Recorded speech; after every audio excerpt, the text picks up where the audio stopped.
I'm supposed to be backstage. This is supposed to be a professional comedy club announcement thing. Stop looking back. We're never gonna start. Okay. All right. Okay. Are you ready? Are you ready for headline act? Woo!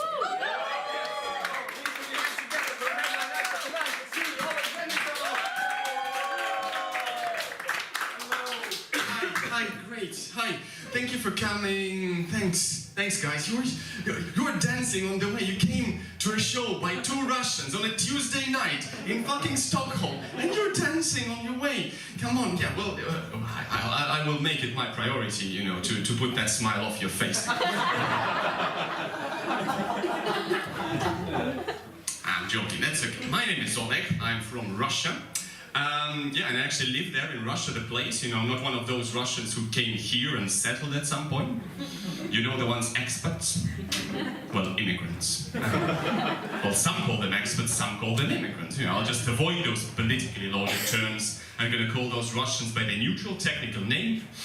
Deserters. You have any Russians in, by the way? No, that's fair enough, okay. Yes, you are here. You're Russian. I'm mixed. You're mixed with what? Lithuanian, Russian. Lithuania, But I'm Latvian. but your Latvia is not Russia anymore.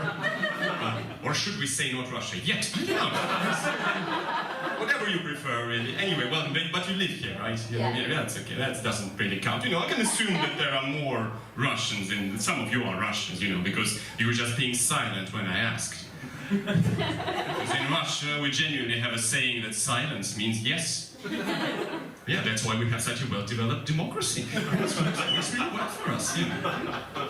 So yeah, thank you for coming. It's my actually 40th performance of this show over the last 50 days in different European countries in Western Europe. Yeah, well, exactly. That's the reaction. Date of the tour, yes. And I've done this all over the place, and in many Western European countries. I'm going to be completely honest with you, this show is not just a show, it's sort of like a bridge building project by the Russian government. You know, because if you here in the West, you must admit that we helped you a lot over the last recent years, you know, we helped you a lot, you know, with your elections and your referendums, and we kind of helped you understand what you really feel. And now obviously it took a lot of time and money and effort, and now the budget's gone, and I'm the only thing they can afford, you know.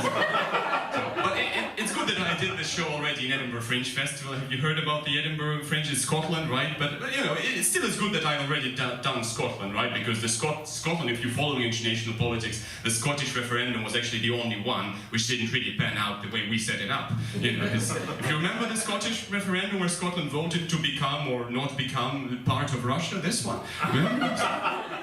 This guy is just like, something is not right there. Really have Scotland voted to become? No, it's just our word for independent in Russia. That's yes, yeah. It's your sweet potato, you know, this sort of thing, you know. So thank you for coming. Yeah. So this show is called Russian Troll, and you probably think that you know why it's called that, right?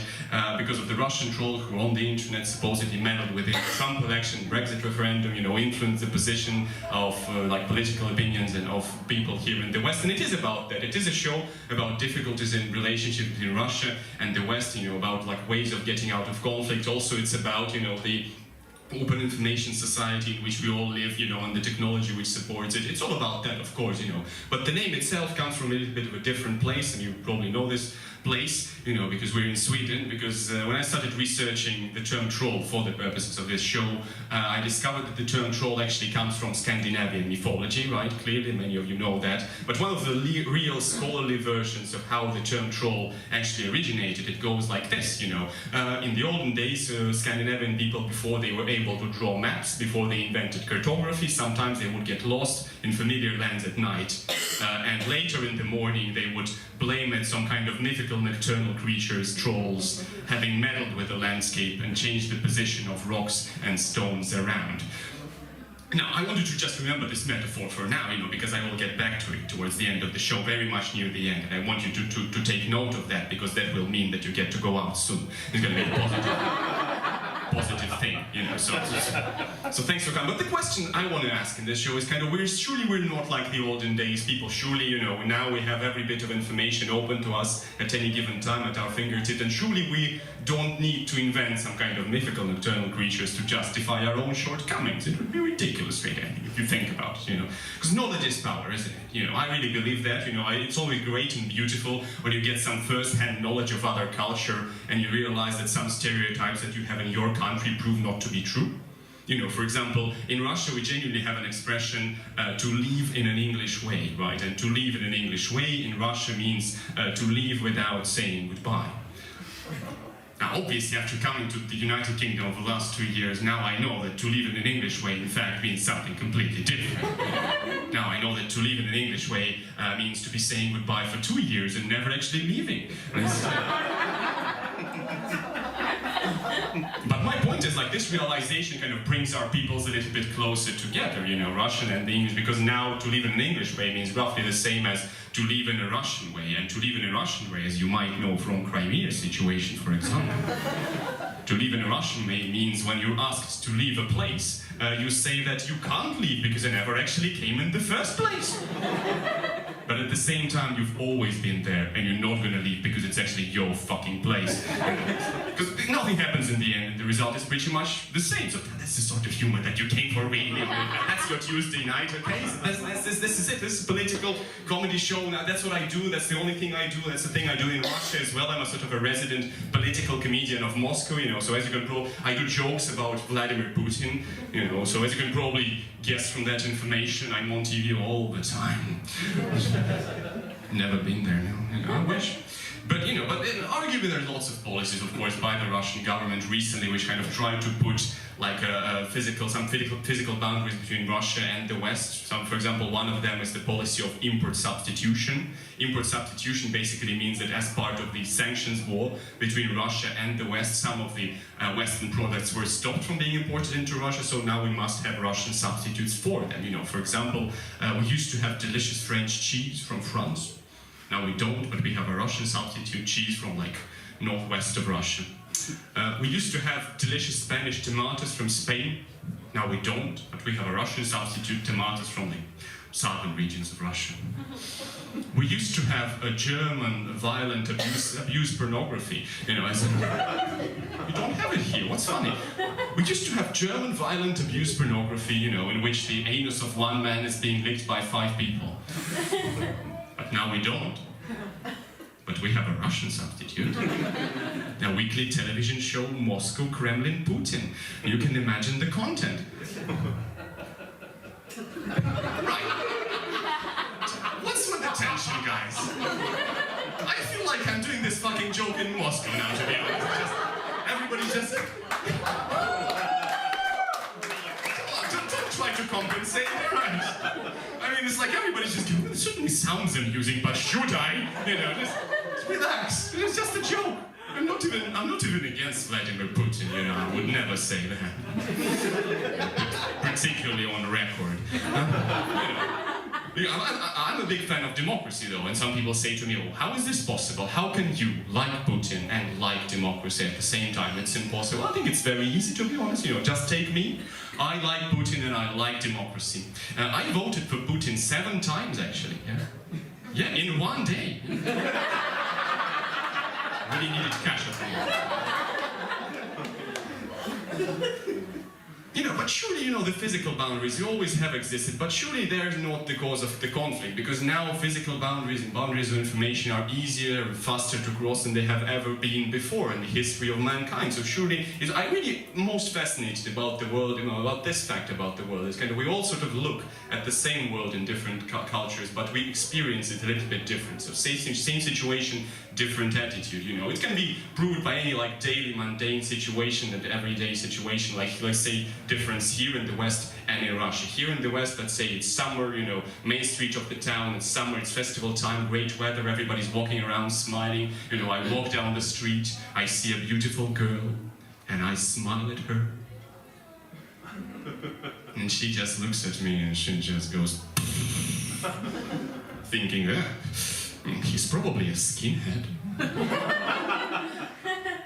Moscow, same situation, main street of town, summer festival time, great weather, everybody's walking around smiling. I walk down the street, I see a beautiful girl, and I smile at her. And she smiles at me back, thinking, he's probably a skinhead. Real man, call me. And I'm not. Alright, just to make this, I'm gonna tell you a little bit more about my background, and then you'll probably realize why the weird premise of the show as well, you know, because my background is a bit different. Is my background, I'm a sort of a, you know, like a Moscow intelligentsia sort of thing, you know.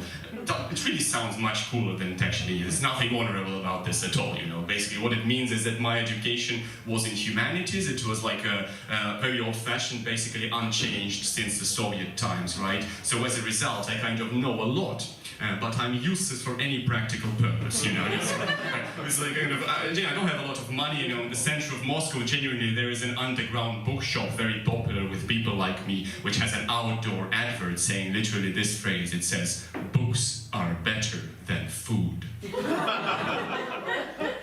And I think it took some time and courage for the business owner, you know, to reach acceptance of the fact that his customer base is mostly people who can afford only one of those two things at any given time.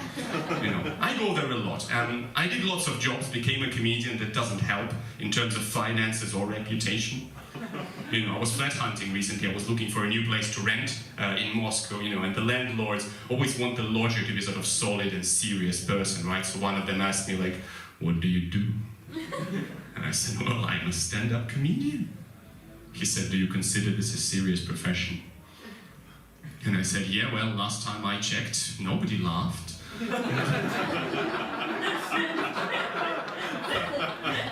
Everyone? But, you know, really a legit question though on his side, completely legit, because in Russia stand-up comedy is kind of a new form of entertainment, you know, it's been around maybe 10, 12 years tops, you know, so we, the comedian, people ask us what I do, we just for the quiet life, we usually don't even say that what we do is stand-up comedy, we just go, you know, for the next closest thing, we just go, "Oh, I'm an actor, and I'm a wedding host, I'm a funeral host," anything. But I kind of got bored of doing this very quickly, what everybody does, so I decided to do a different thing. I decided that, you know, I will just think of any weird shit that comes into my head, and then I say it, and it turns out it's still better than saying you're a comedian in Russian. I just go, "What do you do?" I just go, "Oh, I'm a swordfish tamer. I don't know. I'm an accountant in a brothel," or something like that. Any weird shit is better than saying you're a comedian. "Oh, I'm a Ukrainian president." Three people here following international politics, even the happy guy as well. All right, you're my target audience. You're my target audience. All right, the rest of you, gonna be a long hour. No, you're fine. You're fine. That's okay.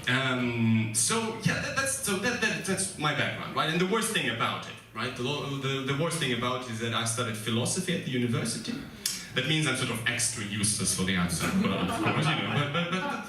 But the thing that, you know, there's one positive thing for me from having studied philosophy, and it's not a professional one, of course, but it's a personal one, you know, because my girlfriend is actually also a professional philosopher, so we kind of share a similar mindset, you know, a philosophical view of the world, and we almost never argue, and even if we do argue, it's mostly about nothing.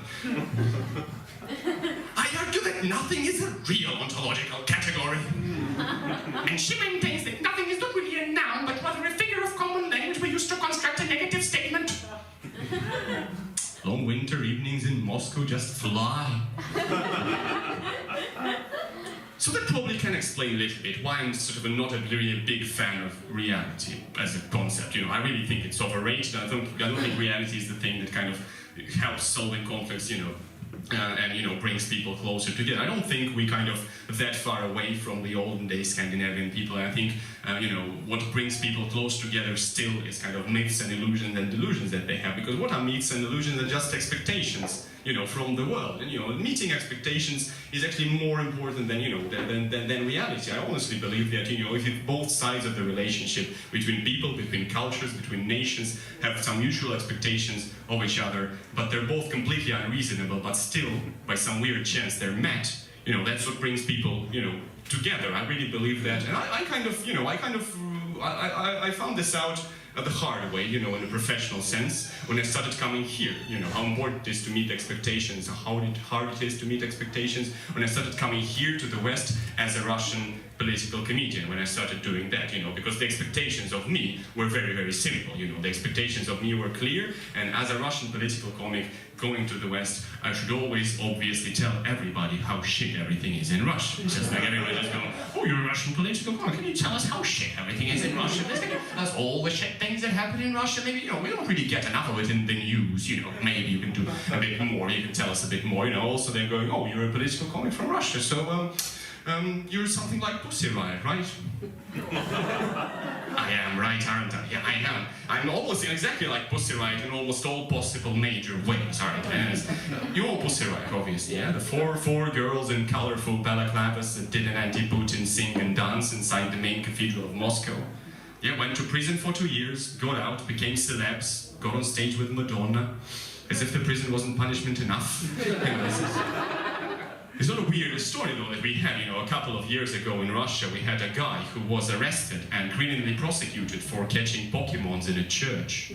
You know, but in this case, I must admit there's some logic behind the prosecution. You know, because of all places, a church is obviously not an appropriate place to search for some creature that doesn't really exist, is it? Ridiculous, to be honest.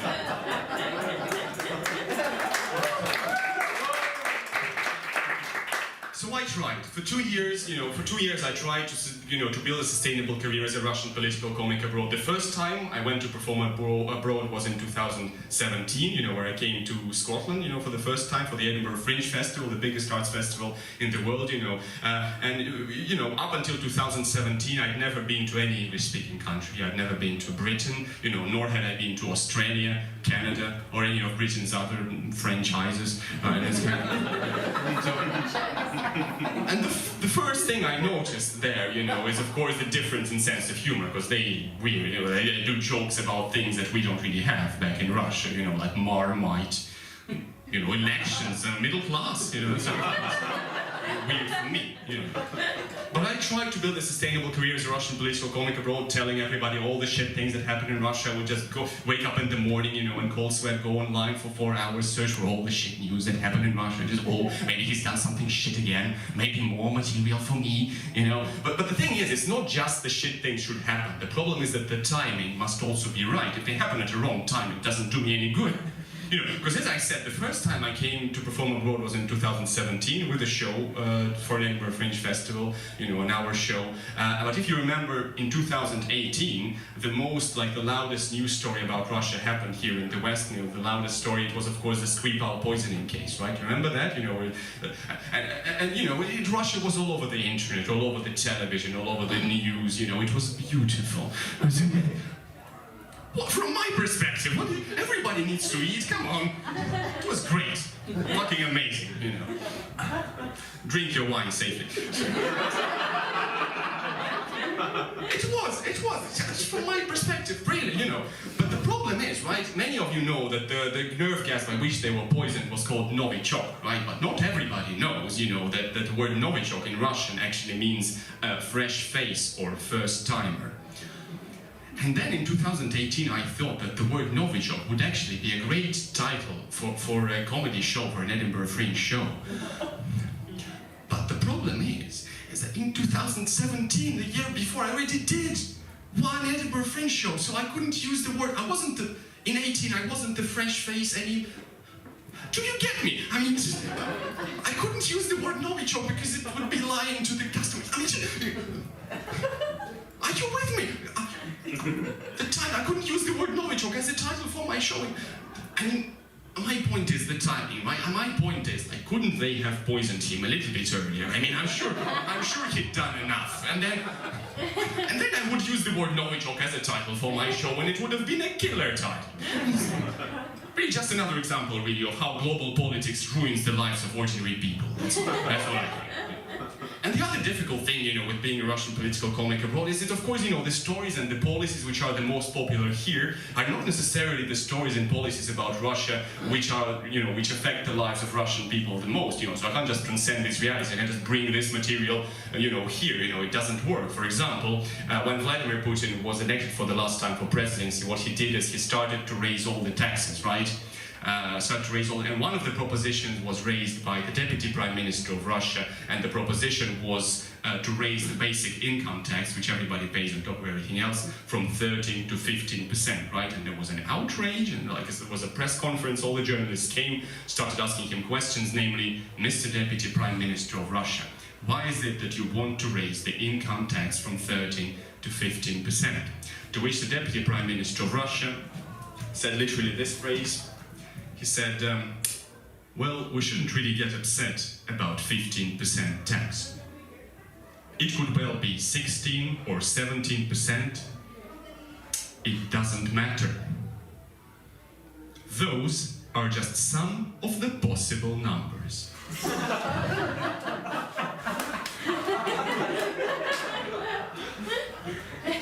So in Russia, I go out on stage and I just go, well, Mr. Deputy Prime Minister of Russia, you know what, Mr. Deputy Prime Minister of Russia, you say that you can't get upset about 15% tax because it's just one of the possible numbers. Well, may I remind you, Mr. Deputy Prime Minister of Russia, that literally any number is just one of the possible numbers, isn't it? You can't really get upset about it. Let's check, for example, Mr. Deputy Prime Minister of Russia, the number of people who fucked your mother is also just one of the possible numbers. You can't really get upset about it, right? And anyway, it's only 57. And here's I get this reaction. This is usually much better than if you actually get the reaction here. But still, it's this joke. It's weird. Some people laugh at it. Some people love it. Some people, this guy doesn't laugh at it. And I'm gonna tell you why. The problem is, I'm gonna the bad news for you people who laugh actually, because if you laugh at this joke, then statistically you're a problem with this show. It shouldn't have. Because this guy didn't laugh. And he was actually right, and you're wrong. And I will explain to you why you're wrong. You shouldn't have laughed. You see, he's smiling now. You understand this? He's right. Yeah, I'm gonna tell you now. He's happy. All right, I'm gonna tell you why this guy you didn't laugh is right, and you did, and because he's clever. I'm gonna not like you. I'm gonna explain to you why he didn't laugh. Because this guy, clever. He was listening to the whole. He knows that the joke, depends on the premise, right? It needs to be believable. It needs to be kind of, we need to dig into it. So since hearing. The premise of the joke, he was listening throughout the whole joke, and the only thing that was going through his head, it was like...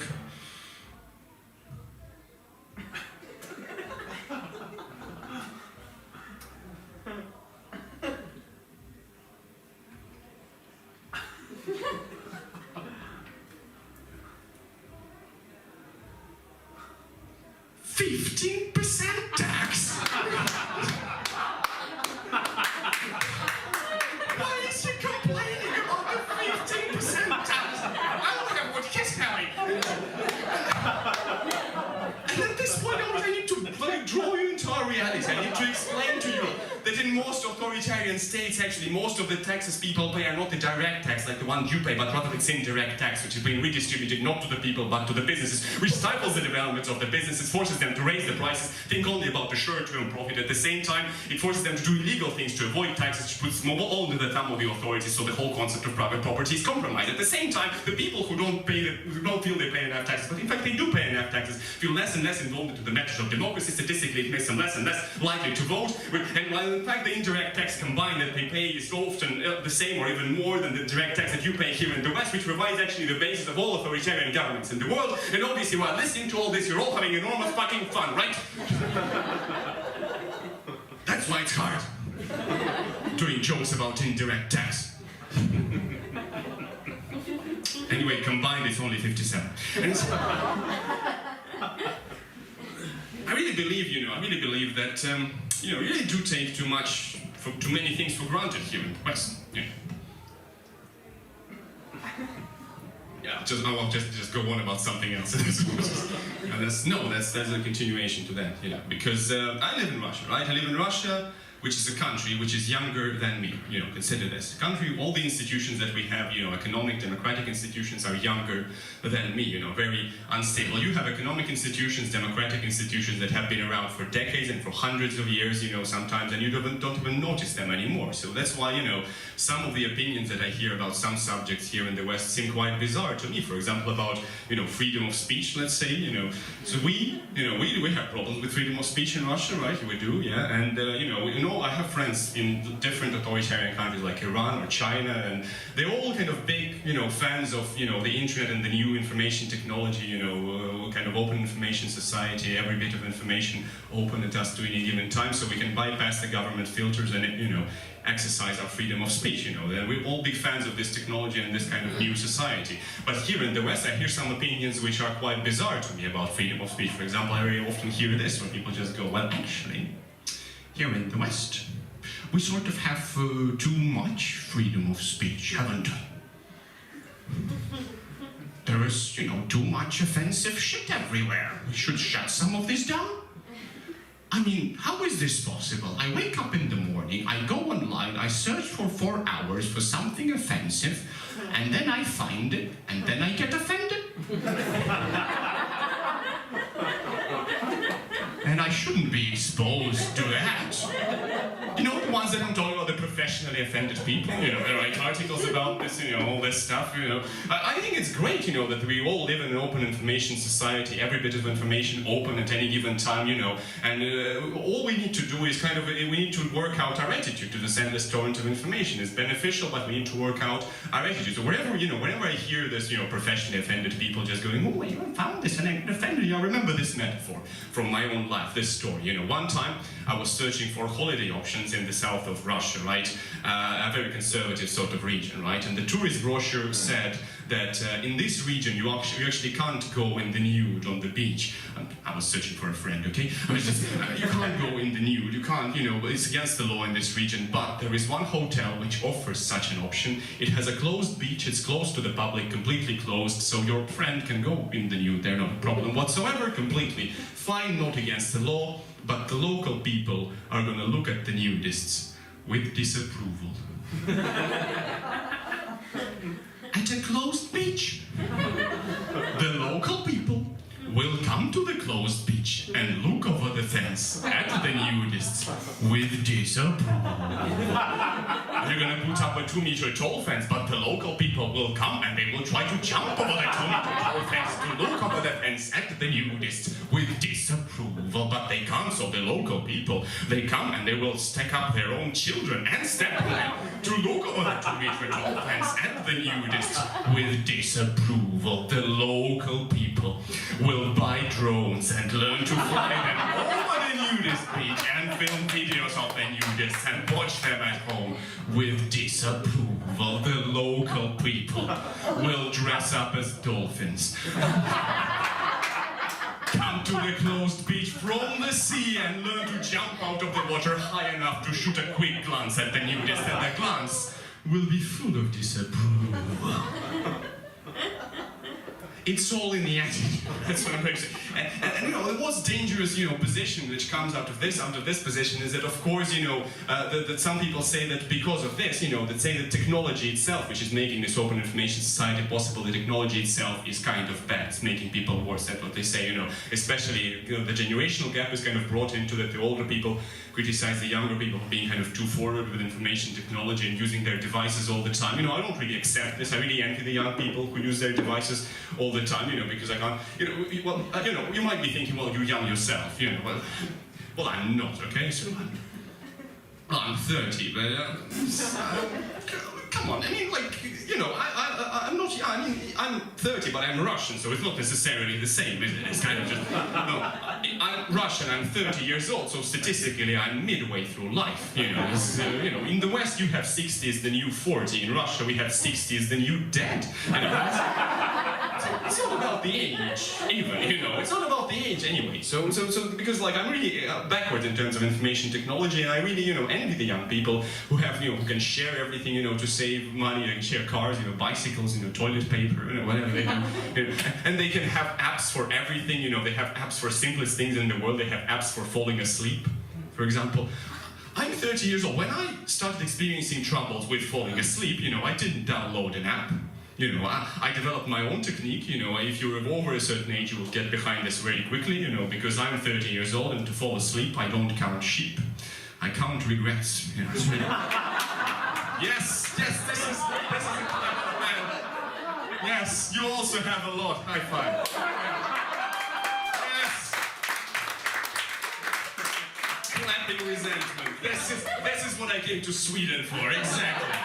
My sort of people, I'm really back with the job of this stuff. Really, like when the emojis, for example, were at the peak of their popularity, I never used emojis, But now I'm 30 years old, I'm a grown man, and I actually discovered that you can use GIFs to communicate. It's kind of moving pictures from films.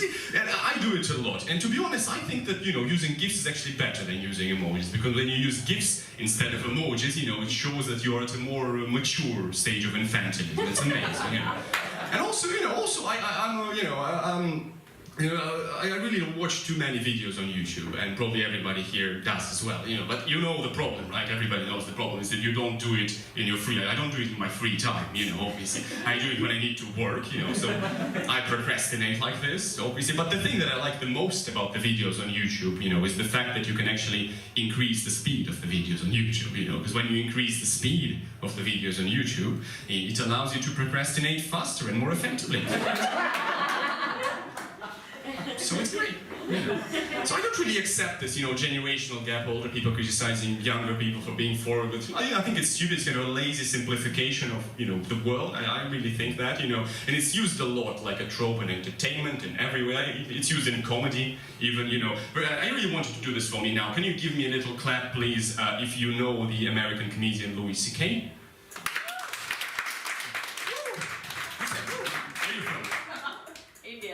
Obviously, yes. Not from Western Europe, clearly, because that's what people do in India and in Eastern Europe. You just ask, the American comic Louis C.K., and they just go, yes, we love him. We don't care what he did. Here in Western Europe, people usually just yes, acknowledge he exists. Yes. Can you please carry on? I heard he did something. Okay, so the American comic Louis C.K., he's very. Is there anybody who doesn't know that? Who he is? You guys don't know. That's why you haven't been laughing this whole fucking time. Watch some videos online. Come on. So, the point is, I just want to do my favorite joke of the whole show, and it's all about, the American comic Louis C.K.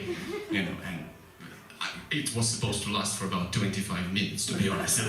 It's a bit weird if you don't laugh, although I'm kind of used to that. So, but anyway, so the thing is, I'm going to just quickly tell you, and we'll all kind of be on the same page, right? So the American comic, you're just not fans of American comedy. I got it, right? That's why I came to this show. It's kind of just, I don't like American comedy. What's the opposite? The Russian one. Oh yeah, we're going. Fine. Anyway, American comic Louis C.K., he used to be like top 5 American comedians. He was just very, very famous, right? But then he was exposed as a sexual predator in the Me Too scandal, right? What he did is he supposedly exposed his penis and masturbated in front of female comedians backstage, right? You look as if we need more detail. just Google it, come on. Not now. So now we're all on the same page. So now can we get? I really want you to do this for me. Give me a round of applause if you know the American comedian Louis C.K. Everybody, perfect. My audience, amazing. That's how comedy works. So. American comedian Louis C.K., he likes to criticize the younger people, and he has this famous video on YouTube in which the American comedian Louis C.K., he calls the younger generation the generation of spoiled idiots. He says, all the younger generation, the generation of spoiled idiots, says the comedian Louis C.K. Whenever their phone is not working very fast, they get angry, they get annoyed, they don't appreciate what they have. But we, the older people, the real people, we didn't have this. We used to go to the phone booth and we would dial this shit because we were old and we were real. The younger generation, the generation of spoiled idiots, says the comedian Louis C.K. Whenever they want to find some information, they can just go online, 5 seconds on Wikipedia, they find the information. But we, the older people, the real people, we didn't have this. We used to go to the library, we would find a book, and we would search for information in the book, because we were old and we were real. The younger generation, the generation of spoiled idiots, says the comedian Louis C.K. Whenever they want to masturbate to a woman, he says, they can just go online and find an image of a woman to masturbate over it. Whereas we, the older generation, the real people, we would go and we would find a real woman to masturbate in front of her. I'll count it as a laugh, shall I? I value your opinion. I mean, I value my statistics anyway. So, I don't believe the generational gap is real. That's my point. I think it's largely made up. I could think very differently, though. Because I have a difficult relationship with my own parents. And in Russia, it's particularly often the case. Because my parents, they were actually, grew up in the Soviet Union, and I didn't grow up in the Soviet Union. We have very different upbringings. I would go as far as to say our personal realities, can't connect. We're two different, completely different people with my parents. It's very hard for us, But they're kind of trying to connect with me now, but they're doing it in an interesting way, because basically what happened over the last 2-3 years is, after my parents, they have given up on me. They started to use the myth of afterlife, to make me want to have kids. Because now they're kind of goes looking over my head now, just going, oh, it didn't work. So it's you have a kid, and then we all connect with this kind of idea of traditional Russian family, and everything's going to be great. But they're doing it in a very different way still. For example, my mother, she's very straightforward. She just looks at me all the time. She just goes, well, Oleg, you're 30 years old. Come on. When are you gonna have kids? Come on, Oleg, you're 30. When are you gonna have kids? Come on, Oleg, you're gonna have kids. Come on, Oleg, when are you gonna have kids? Come on, you're 30 years old. Come on, have kids, Oleg. Come on, when are you gonna have kids? Come on, Oleg, when are you gonna have kids? Come on, Oleg, when are you gonna have kids? Come on, Oleg, when are you gonna have kids? Come on, you can do it. You can have kids, Oleg. Come on, when are you gonna have kids, Oleg? When are you gonna have kids? Come on, Oleg, when are you gonna have kids? Come on, Oleg, when are you gonna have kids? Come on, you can do it. Come on, you can have kids. You can do it. You can do it. Come on, you can do it on your own. And I tried. And it's just. What she's saying is very weird, because what she's saying, my mom, she's just going, well, this kid is going to be a great person, he's going to be great, he's going to love you, he's going to be a good person, better than me, obviously he's going to be better than you, it's not so hard, it's going to be amazing, you're going to have a family, but I'm 30 years old, as I said, and I have already friends who have kids, and from them I know some real facts about kids, and I know that my mother is not necessarily correct, But the first fact that I know about kids from my friends is that, the kid is not necessarily going to be the person you want it to be, you can't just choose this person. That's the beauty, and then the pain of it. You can influence it a bit, but you can't choose this person. That's the first fact. The second fact that we know about kids is it's not going to love you all the time. Clearly, it's going to be nice for the first 2 years, when it's going to become a teenager, and it's going to start lying to you and disrespecting you, and that's the second fact that we know about kids. Sorry for spoilers for some people, so I just assume, that you will never do that. So anyway, so that's the second fact we know about kids, and the third fact that we know about kids is that this person who you never chose, and this person who is lying to you and disrespecting you will still influence your life for at least 18 years or more. So essentially, in my view, having a kid is kind of exactly the same as having another Putin but in your house. And why would I want another one, right?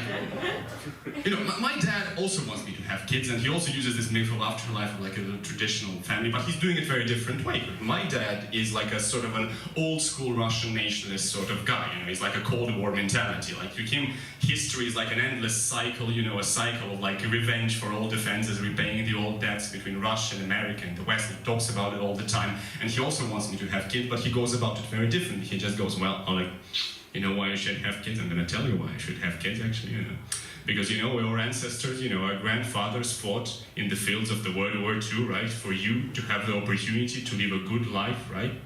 And I just, I have a good life now. Why should I spoil it with a child? And he just goes, well, I'm going to tell you why. Because, because your ancestors, your grandfathers died in the fields of the World War II, for you to have the opportunity to live a good life, well, soon. There's going to be a World War III, right? Who's going to protect us then? And I kind of understand his logic, like this cyclical logic of history, like a cycle, everything comes back, I understand this. I understand this completely, because, to be honest, if my dad insists, I kind of accept this cyclical logic. If my dad insists, I will actually have a kid, just because his logic is kind of made me make peace with the idea of the Third World War. I'm not even against it anymore, to be honest. I just go, because if you think about it, if I'm proud of the fact that my grandfathers died in the fields of the World were for me to have the opportunity to live a good life and enjoy all of its benefits, I don't see why shouldn't I be proud of the fact that my grandchildren will die in the fields of the World War III for me having used this opportunity to the maximum. Well, I accept this, not a laugh out loud sort of. I give it to you, that's fine. I mean, I know that the jokes about, cyclical vision of history are not very popular right now, alright? But they were popular once. And I'm sure that one day in the future, they will be popular again, alright? Got you. So, but it's really hard, It's really hard with the relationship with my dad. We can't connect on a personal level, very different, personalities, me, my dad and I. And I don't think we can ever connect on a personal level. Our personal realities are too different, because that's why, he uses this kind of myth of afterlife, traditional Russian family, but then he kind of understood that it's not going to work probably in the next 2-3 years. So his best hope now is that, for me, to connect with me, is that I'm 30, right? So he expects that I will become older a little bit, and I will become sort of more like him, and more like his dad, my grandfather. I will sort of become more xenophobic, it's kind of going to be great, obviously, because my grandfather, and especially my father, they're both very xenophobic people, and by xenophobia, in this case, of course, I mean the irrational fear of Xena, the warrior princess, which is a shame, because we used to love her. Stop, I'm telling serious things. It's so xenophobic, my dad, because as I said, we used to connect better. We're always different people. We connected through some other illusions that we have, because when I was growing up in Russia in the 90s, after the collapse of the Soviet Union, when we had nothing, but we had all of this, American culture, all the Western culture started coming into the country. We had this great, American television on our TVs all the time, the great American art, like Chuck Norris, Walker Texas Ranger, and Xena, the warrior princess, this one. And me and my dad, we would watch Xena, the warrior princess together then, and then we would bond. And he wasn't xenophobic at all now, and now he's so xenophobic, he fucking hates her. And I don't know what to do with my dad. I can't connect with my dad. He's so xenophobic now. And whenever I meet my dad and we walk in the street, and whenever my dad's so xenophobic, whenever he sees in the street like a tall, muscular brunette, in a metal bikini, he just points at her like a dick and he just goes, "Oh, why is she wearing a metal bikini in such weather? How is she going to have her kids later, huh?" It's so xenophobic, I don't know what to do with him. You remember Xena, the warrior princess? What she used to do is she used to throw this like a throwing weapon that's just kind of a round thing. It just throws it and it cuts off the heads of 50 people and comes back by no possible laws of physics whatsoever. And he used to love that my dad, he wasn't xenophobic at all, as I said. And now he actually found out that this thing is actually called a chakram, and it's actually an Indian throwing weapon. So xenophobic now, whenever we walk down the street, we see little kids, throwing a chakram at each other, as they do. He just points at them like a dick, and he just says, "Oh, why are modern kids today, why are they throwing a chakram at each other? But don't they know it's actually an Indian throwing weapon? Why can't they throw some of our white European throwing weapons at each other? Maybe some axes or some stones or some racial insults? How about that? I know they're unlikely to come back, but anyway, and so xenophobic now, I don't know what to do with. My dad's so xenophobic now. Whenever he sees in the street, he sees like 2 girls, right? And one of them is clearly the pretty one. And the other is like a short, blonde sidekick, which is hiding her lesbian feelings for the pretty one, not really well. And he just points at them like a dick, and he just goes, "Oh, the modern kids today, I know that we all live in a modern world, and although I don't really like gays, he says, but lesbians don't really count, do they? I think that in a modern world, every short, blonde sidekick should be able to express her lesbian feelings for the pretty one in the most open, sexual, and physical sort of way, especially if we're watching." And this is, I don't know what to do. What the fuck are you laughing at? I can't connect with my dad. Sorry would be nice.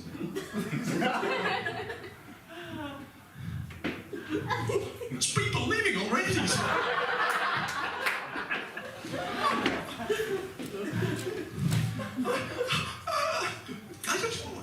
I'm sorry, guys. I'm sorry. I'm really sorry.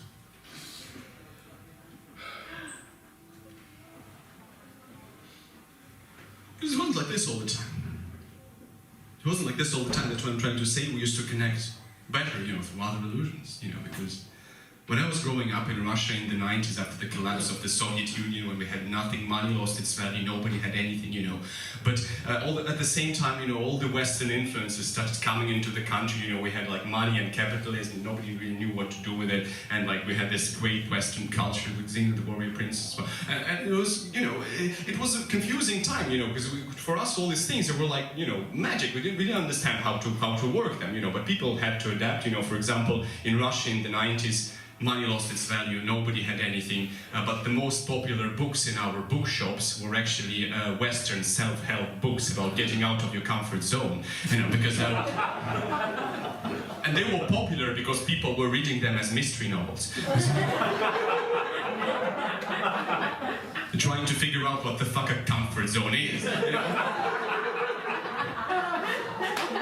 And the English language itself, it was like a symbol of new life that we never had, It was like all over the place, but nobody knew how to speak it and how to use it, It was ridiculous. For example, everybody tried, though, For example, every organization which was somehow related with art in Russia in the 90s had felt obliged to include the English word art as part of its name. It was like stupid. It was like the dancing class called apartment, and there's like a painting studio called Art Theory, something like this. It's ridiculous. It's stupid. For 4 years as a child, I was in the 90s. I would actually go to a children's theater studio, which was actually called Apartheid. And it's just, I don't remember much anyway. I just put on Othello every time. Anyway, so I mean, as I said, and even the money itself, the economic basis of our reality, the money itself, it was never a fixed thing. As I said, we have institutions that have been around for decades, for hundreds of years. For example, you can have more money, you can have less money. But money is a relatively fixed thing. In Russia in the 90s, possibly not even now. Money was never a fixed thing. Then, it was never a fixed thing. It was like, it was like magic, For example, we had this rampaging inflation denomination, prices would go up 100 times overnight, and people had to adapt to that. For example, in the 90s, as a child, I had a friend whose name was Stefan, right? And he was like a maths genius. And Stefan, with some, other gifted kids, they would go abroad sometimes, and they would take part in international school competitions. And the Russian kids in the 90s would always win the international maths competitions. And everybody said, oh, it's because the Soviet education is so good. It wasn't because of that. The kids in Russia in the 90s would win the international maths competitions because the kids in Russia in the 90s would have to deal with 6-digit numbers to buy their first ever fucking ice cream.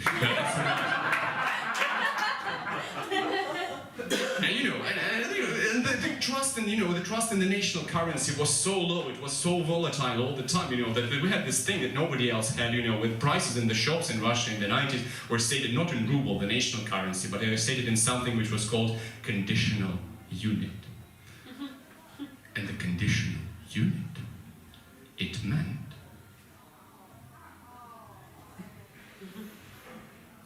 dollar.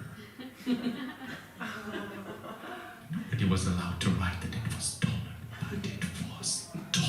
And so the whole economy was like this. So what is this? Is it a conditional unit? Is this dollar? And he says, it's not dollar. Don't be ridiculous. Come on, it's dollar. Yes, it is dollar. Come on, there we go. 50. Okay. Oh, Mr. Policeman, there you go. What the fuck is this? Is this fucking dollar? Is this fucking dollar there? It's not dollar. Don't be stupid, Mr. Policeman. No, of course not. It's just a conditional unit thing. It's not dollar. Yeah, it is dollar. Come on, there you go. 100 things. That was the whole economy. That was the whole, that was the whole thing, in any way, nobody even thought of it as dollar. Again, it was conditional unit. It wasn't a dollar as such. It was like a symbol, of new life, some new beginnings, a symbol of something, a better life. For example, I don't think that anybody in the 90s thought that it was dollar. I think that people just thought of a conditional unit as something like a personal handshake from Bill Clinton or something like this. Obviously later, when the whole country went bankrupt in 1998, it got fucked, it wasn't saved by a foreign loan or anything, then we realized, that of course the conditional unit was never in fact a personal handshake from Bill Clinton. It was in fact a pat on the head from Bill Clinton. And that was actually supposed to be a joke for people not current enough for the Louis C.K. one. Some things never fucking change, do they? And I remember this day in Russia in 1998, you know, when money lost its value, you know, a country went bankrupt, all the savings were lost. And I remember like it was now, because I was with Stefan, my friend, you know, and we were very different sort of kids, by the way, because I was all excitable one, I was kind of get excited about something, you know, invent something, and I would go on about it for 14 hours, and he was just like a maths genius. He would put me down to earth very roughly sometimes. For example, we had this construction game, and I would build something for half a day, and I would just go, oh, Stefan, look at the beautiful castle I built here. You know, look at the castle. It has like a turret. It has a tower here. It has windows. There's like a little gate here. Stefan, look at the beautiful castle I built. And Stefan would just look at it and he would just go, it's not real. Just a construction game. It's not real. And then we would watch Xena the Warrior Princess on TV, you know, and I was just like, Stefan, look at her, like Xena the Warrior Princess, look, she's kicking the asses of 100 people, throws the chakra and cuts off the heads of 50 people and comes back by no possible laws of physics whatsoever. Look at her, she's the best person, the best fighter, look at Xena the Warrior Princess. And Stefan would just look at her and he would just go, it's not real. It's just TV, it's not real. I remember this day in 1998. You know, when money lost its value, country went bankrupt, all the savings. And I was with Stefan in my room, and my dad came into the room, right? It was the end of the month, it was the day where he was supposed to get his salary, and he got his salary, he comes in the room with the money, and he says, well, Oleg, it's the end of the month, you know, and I got my salary from my job, you know, and for this money, you know, finally, you know, I can buy you this toy that I always, you know, promised you to buy, you know, and next weekend, me and your mom, all three of us, we can go on a little holiday for the weekend, you know, and the next week, you know, we can make some improvements to the house with this money. And Stefan just looked at the money and just went, it's not real. He was right. So that's why, you know, I don't think we have a lot of expectations out of life in Russia, let's say this, you know. We lost a lot of illusions, you know, and this is probably the problem with, you know, with getting out of conflicts, building dialogue with Russians, because we don't have a lot of expectations out of life. And if you have been in a relationship, you can probably understand this, you know, because, you know, it's really hard to have expectations of somebody else if you have no expectations of yourself. This doesn't work, you know. But I don't think that it's due to the 90s and the illusions that we lost then, to be honest. I think it's a more deeper cultural thing, why we don't have any expectations. And I know this is also a personal issue for me, because as I said, I studied philosophy at the university, and I had different friends who studied also philosophy or psychology, or social sciences, political sciences, you know, and they all graduated, and none of us could get a job, you know, but it wasn't because we were useless, obviously. But in some cases it could have been true, but not everybody, right? So, but the thing is, why it was like this is because, you know, philosophy and some other similar disciplines are not really highly regarded in Russia. And there is a reason for everything, of course, you know, because during the Soviet times, people couldn't really research it in an unbiased way, so they had to adapt. So what most teachers at schools, at universities in Russia, what they will tell you is that, well, in Russia, we actually don't really need philosophy, do we? We don't. We have a different thing specifically for Russians, and it's not philosophy, and this thing is, of course, the great classical Russian literature. The great classical Russian literature. Any fans of the great classical Russian literature, by the way? Anybody read anything from the great classical Russian literature? Tolstoy, Dostoevsky? Yes? Exactly. Okay, Tolstoy or Dostoevsky? Yeah, it's both of them. It's actually we were pushed. You gotta choose. I was pushed in high school. You were pushed in high school, so it's not love, you know. It's like a Stockholm syndrome. Ironically, it's just Croatia. Right. It's Eastern Europeans there. Come on. This doesn't count. Same shit. It's the same shit. Yes, I know. Because everybody here just goes, I like Russian culture. I read Dostoevsky all the time, you know. I just, for being a dick, I just go, I like Tolstoy, fuck you. You know, it's just kind of, it's like a football rivalry kind of thing. Tolstoy and Dostoevsky. But, you know, I'm always joking about this, you know, but obviously I don't hate Dostoevsky, obviously, you know, I hate them all.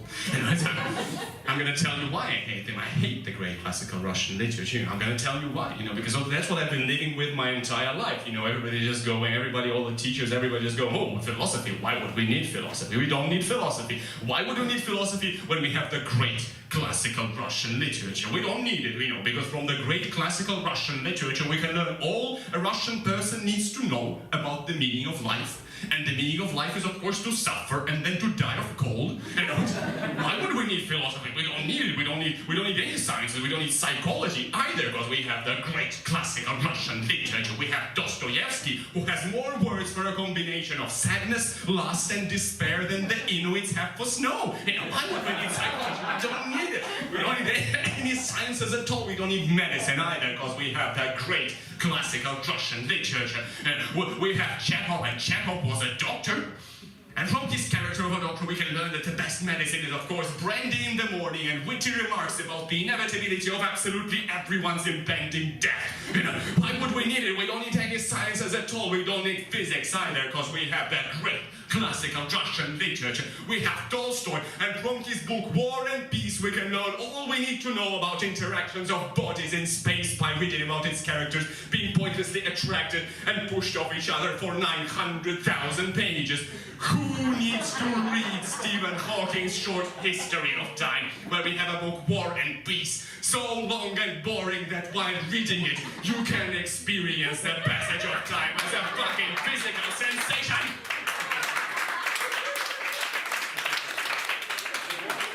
I hate the great classical Russian literature, and I'm gonna have a product of it. To you, it's just one dark, psychologically nuanced foreign literature. I've been living in this depressing shit since the moment I learned to read, okay? I remember I'm 5 years old, I'm walking around with my mom, I see a bird in the sky, and I just go, oh, mommy, what's that bird? And my mom just looks at the bird, and she just goes, well, Oleg, it's a seagull. And here, I have a Chekhov's play called Seagull, in which a casually murdered seagull serves as a metaphor for the death of every single character's good aspirations and inner freedom and all the amazing plans they had when they were young. You reckon you can finish that by tonight? The great classical Russian literature can go fuck itself! Which it would probably enjoy. Not on a sensual level, of course, but for the sheer depressing pointlessness of the process. Somebody just looked into the room and just looked into the weirdest fucking show of their lives. Fucked off very quickly. Powerful stuff, though. Feels raw every time. So we don't really have a lot of expectations out of life. That's what I'm trying to say. And I don't think, it's going to be changed, by some bridge-building projects or, getting more knowledge or information about each other. We have all the information now, available at any given time, but yet we still seem to be the generation of people increasingly less and less capable of forming any substantial political opinions. So it's not about that, clearly. It's not about what we know. I think that what maybe the best thing to do is something like what we did in the 90s, but maybe a bit better, just building some myths and illusions and kind of diving into them and hoping for the best. I don't know, maybe, because sometimes, when both sides of the relationship, have expectations of each other, they're both completely unreasonable, but still by some weird chance they're met. That's, what brings people closer together. And I see the steps towards each other between Russia and the West. Even now, they're small and they're weird, but they're there. For example, now after the Trump vote happened in America, after Brexit vote happened in Britain, after populism and nationalism started coming back to the West, by no possible laws of physics whatsoever. Some people start, looking in our direction in the East and looking at Putin and thinking, oh, Putin is a great president, we want to learn more about this, learn more about Russia, we want to go there, and they go. And sometimes, I have a British friend, for example, who goes to Russia from time to time, quite often, and one time I asked him, what is it that you like about Russia? And what he said is, what I like about Russia is that Russia is a patriotic and family-oriented nation.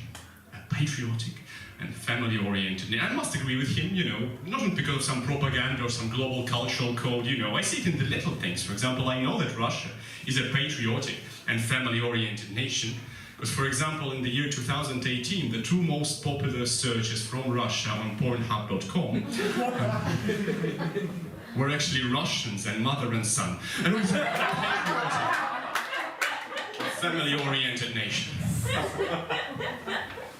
And we try to do capitalism better as well, you know, the classic capitalism, not the shit that you have here, you know, because now in Russia we have the largest in Europe percentage of people who have unpaid loans, and the loans they have unpaid have a highest in Europe percentage of interest per year. So essentially when a Russian person takes out another loan at 20% interest a year to pay off his fourth existing unpaid loan at 20% interest a year, he understands really, really well the principles of classic capitalism. Which is that money should always be working for other money. You know, and I wrote a letter to the Kremlin recently, you know, I tried to, you know, sell to Vladimir Putin a new policy of becoming sort of more popular abroad, you know, because he's lacking in that now. And I think it should be related, you know, to this, to the new policies, which are the green policies, you know, the green economy and, you know, green government, you know, and recycling everything and sorting climate change, you know, because he could be really popular on that front, because if you think about it, Vladimir Putin, he's been around for 20 years. We never use anything new, do we? I think the concept that we're looking at here is a concept of recyclable democracy. Vladimir Putin is the best president from the ecological point of view, because he's highly, highly reusable. And about the Russian trolls, right? Remember how in the olden days, Scandinavian people, they would get lost in familiar lands at night, and later in the morning they would blame it on trolls having meddled with the landscape. Well, now it's widely believed that the troll's natural habitat has moved eastward to Russia, presumably because of weather, ecology, and cheaper internet hosting. And as a result, some of their traditional activities have stayed the same, and some have evolved. For example, a widely known 14th century incident took place in Sweden at the famous Stones of Mora, traditional sacred place for choosing a konung or king, happened when the trolls supposedly nibbled on and misplaced some of the stones. The incident is now seen as the first documented instance of trolls meddling in the election process. On the other hand, the physical growing of multiple heads has become obsolete for trolls, after the possibility of creating multiple accounts on the internet proved to be a more cost-effective strategy. But at the same time, after the, you know, all the while, you know, the same as a long time ago, people will get lost in familiar lands at night and blame it on trolls having meddled with the landscape. Modern people of the progressive world keep getting lost in their own political opinions and blaming it on trolls having meddled with the landscape of their information bubbles.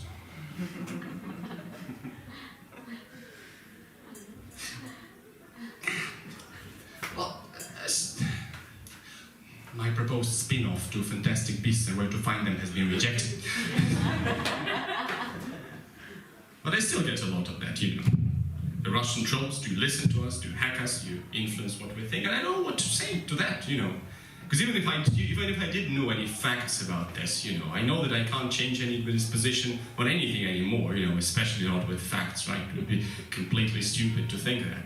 So what I do is just, you know, I remember the 90s, I remember my friend Stefan, you know, and just for the quiet life, whenever people ask me about the Russian trolls, just for the quiet life, I just go, oh, the Russian trolls. Ah, they're not real. Not supposed to be a laugh, but it's the end of the show, guys. Thank you very much.